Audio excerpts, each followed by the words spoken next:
What's your They question, manipulate Darwin? the What'd way you we say? date. I was saying, can you give us an example of what you mean by there's influences that's causing black men and black women not to want to be in a relationship? So yeah, I've heard it. I can say probably 1,000 times that there's piss and poop in the dating pool, right?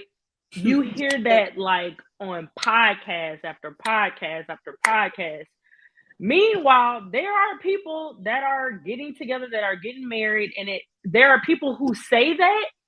This is the thing. There are people who echo that sentiment who don't even date, who Yes. are Now, not even outside to date, but they constantly say that there's piss and pee in the dating pool, and you're like, wait, how are you agreeing with something that you're not even a part of? Like, you're not even actively participating in meeting the opposite sex, men and women. So how could you say that?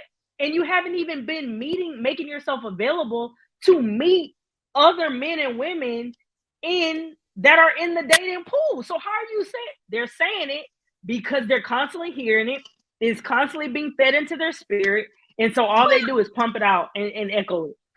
I say that about How people do in you get that? relationships. How do you get those? I mean, I get what you're saying. There's people out here that's echoing these things, and they're not even out there to test the data and to see how it is for themselves. How do you quantify that to a level where it holds enough weight to paint the picture for the topic What we're discussing? That as I don't know if you're saying that as a whole, or maybe some people are like that. I don't I know if mean, they of course, study or anything. we're talking on a podcast. This is all of our opinions, right? Like, we're not saying anything in absolute terms or anything that is in all or all encompassing of every black person, every black man or woman or whatever. I'm just saying from my point of view, right? And how much I know people drive to work listening to podcasts, come home, listen to podcasts, eat on their lunch break, listen to like literally constantly taking in conversations of relationships, um, people's point of view. They're not Mila's point of view. They're to Mila's point. They're not really talking to people that are in good, healthy relationships. They're more so listening to social media and taking in to people that they don't know. And to Trent's point, that they don't know if it's reality, if there's really their point of view, or if they're just being provocative in their speech because they know it's clickbait and they're going to have a ton of followers.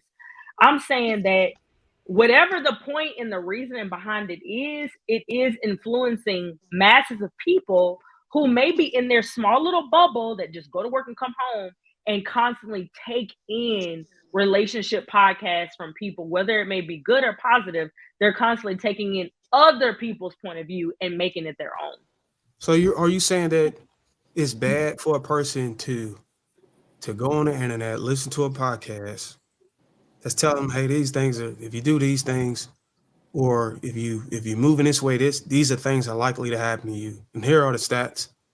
But this person hasn't yet to step out and date himself. You think it's bad for him to take that advice? No, Darwin, not at all. If it's something positive that's really feeding into their soul that can actually help them and guide them within making good decisions in their life, it doesn't even have to be a relationship. If it's something positive that can give them the tools that can help them navigate whatever they're trying to navigate, kudos, it's good. But I'm talking about like the negative Can you speech give me an that example of people that? are Because I'm kind actually. of lost on that. Hold I on, just we I gotta- just said She the, gave the it. the dating pool I got has an pee and example. piss in it. If you're not Yeah. even dating, how Kevin can you say that? Samuels. People go into dating There we go. already with a negative So connotation. basically it's subjective. It's subjective to your own personal opinion, whether it's positive or negative. So whenever you say a person is receiving something from a podcast and it's negative, Well, I that's think that subjective to what you believe is negative. It might not be negative for that person that's listening. Hold on, we got to make sure we get the people that haven't spoke yet in, and then let's make sure we share the mic. Let's go to Ali, Ruth, Trev, Marcus. Get back on topic. Do you think social media is creating a divide between sexes? I would say it all depends on who you follow, and there is a large group of people that are creating podcasts in the Black community that are pushing a divide between the sexes. And when I'm following my white friends and my white influencers, they're talking about a whole different ball game, a different world. I've gotten so much game, and it ain't paid. It's just like Campbell, Kevin Harrington, stocks and bonds, investing. Campbell, she is a blogger with her husband. They travel the world. They just show you what they want, but they got 1 million followers and they're trending right now on TikTok. So they're trying to get a bag together.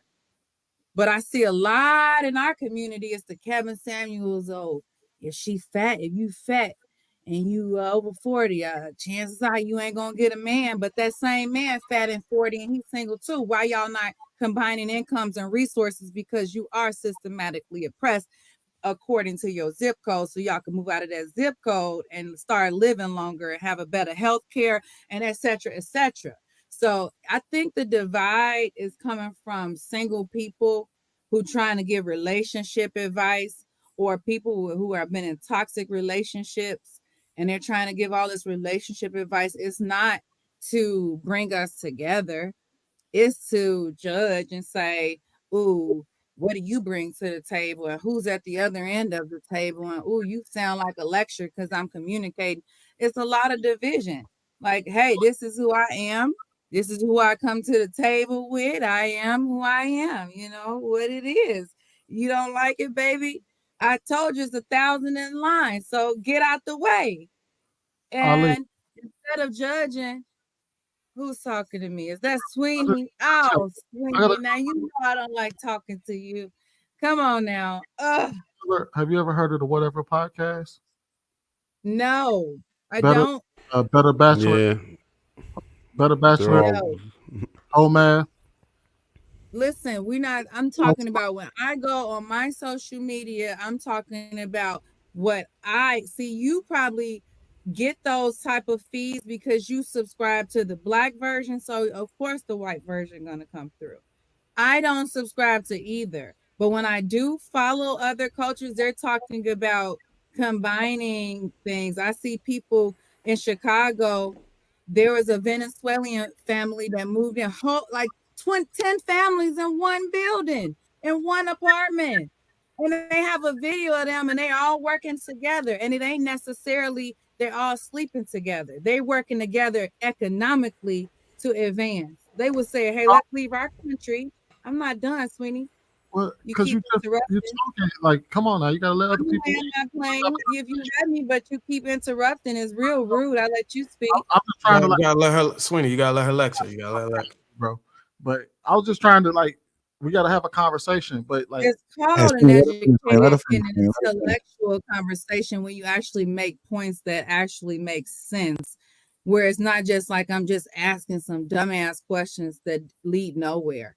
But as I was saying, I'll land this plane and then I'm gonna mute myself for a while because I let ignorant conversations go on without me. Like I was saying, you know, I'm witnessing other cultures, they're combining resources to advance themselves. We're still arguing about coffee dates. We're still arguing about you make 50K, I make 100K, let's go 50-50. Boy, if you don't get out here and build a house and build a tree and learn how to grow something right now, or learn how to do something, stop worrying about if this woman got a bonnet on and all this stuff. We argue about the dumbest stuff on these podcasts, and we have as Black men, I feel if you're going to create a podcast and you're going to talk about relationships, it shouldn't be always pointing a finger at the Black woman. I've heard it all night. Oh, well, women do this and women do that, and women and she can't be and all that. Well, you're the leader. You want to be a leader. This is a patriarchal society, right? So you lead everything, right? It's a man's world. So lead. Stop pointing the finger at women. Stop creating these podcasts where we divided and this woman ain't doing this and she ain't gonna be worthy. Find you a wife and settle down and make money. All right. Hold on, Sweeney. Hold that thought. Let's get to Ruth and Trev and Marcus. Go ahead, Ruth. I do think social media is creating a divide between the sexes. from men going their own way to women complaining about men. You have your passport bros. Everybody have their own little corner and section. There's more division in our community than ever. So you have to be very careful about what you listen to on the algorithm, because maybe we are looking at other cultures like, hey, they got some good stuff going on, and then your algorithm is playing, good stuff, but we didn't find that. Like we they're only going to play what we watching, right? So if it's popular, we like negativity a lot, so that's what pops up for us. But there's a lot of positive podcasts, but they just don't get the recognition that they deserve. So it can go either way. There's a lot of Black people doing a lot of positive things, but that's so hush hush. And I wonder if people say leftover women and hitting the wall, like if you say that in real life conversations, or you just say that on the internet. Because I know sometimes, the women, they talk a lot of on my end, because I talk to the women, they say they want this and they want a man with a bunch of money, but they're sleeping with somebody that's broke, don't have this and don't have that. So I think people portray something online. They don't want to look bad. And then in real life, they do something totally different. And then they say it's pissing in the dating pool, but you keep stepping in the pool. So I don't know what to say. All right. Go ahead, Trev. Yeah, now something was just said about it really being us, but I mean, if you look at the most popular men's dating podcast, it would be Fresh and Fit. They got about 1.5 million subscribers. If you look at the most popular white dating podcasts who do the exact same thing, is the Whatever podcast, like Sweeney mentioned, and they have 4.3 million. So it's there's more people subscribing to that than we are. Right. It's not a black and white thing, because there's plenty of Black positive videos that are out there. There's people who you can watch who teach you about not just dating, but entrepreneurship, everything else, whatever it is you're looking for. So it definitely isn't a black and white thing. I would say that for sure. We're using it wrong. We're using the internet the wrong way. Right. There's so many things that we can do with social media. Like, again, like Sweeney was saying before, like when it was first out, when we had like MySpace and stuff like that, for those of us who were old enough to have dealt with MySpace, we were able to communicate with each other on a different level. You were able to reach people from high school who you otherwise would never get an opportunity to speak to. It was just so many different things. Like I used to have fun in the Yahoo chat rooms, not to date myself, but that's where I started, was like the Yahoo chat rooms. You couldn't even see the person, but you would just have conversations. It would be more meaningful conversations. It was before the bag. People weren't going crazy trying to get to the money. No matter what, once you infuse money or politics into a situation, it ruins it, right? So that's what made it really tough. And the algorithm is forcing you into a rabbit hole, because at the end of the day, we know their advertisement companies, all they want to do is get as much face time as possible. So they're not going to help the situation. They really don't care how destructive it can be. All they know is that when you start to get an idea in your mind, they know what to continue to push in your direction, so you could dive deeper and deeper into that rabbit hole and never come out, so they can continue to gain ad revenue. That's what this is all about, right? So we're falling into it. Sometimes you just got to take breaks. I encourage everybody to take breaks. Just go away for a little bit. Go do something for real. Go outside. Go meet some real people. Every once in a while, go out, even if it's not as a group. You don't have to hit the club. Just go out with your your spouse or whatever. Just go take a ride somewhere. Go do something. Stay off of there, man. You have to decompress. Just stay away from it for a little bit. You need those breaks, because it'll consume you. You'll go crazy because of it. I couldn't imagine if I just stayed on social media all day, because when you look at it, once you get an idea, they suggest another one. They auto playing now. Like, how are you supposed to get out of it? Nobody cares to get you out of it. They just want you in there. So don't let the social media stuff consume you, take your life over. Just and there were two words. I think Casey mentioned them, right? She was just saying in passing, but it really resonated with me, right? We have followers and influencers.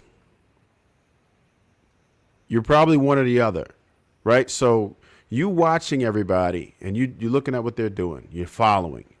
You really are following. And if you are on the other side of the screen, you're an influencer. And there's a level of responsibility that we have to have if we want to include ourselves as an influencer. And you have to understand that there are people who are looking for answers. The newer generations, you talk about like millennials down, especially, are looking for answers.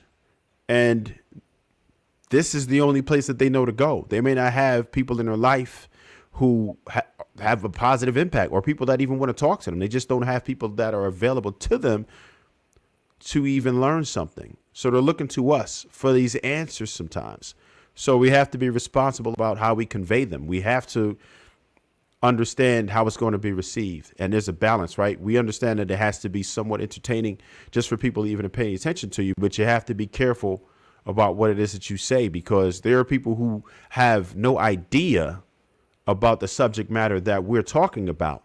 So whatever we say to them might be gold.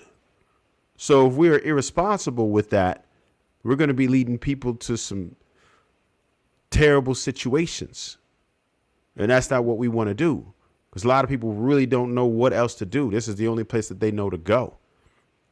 So we just need to be more responsible with it.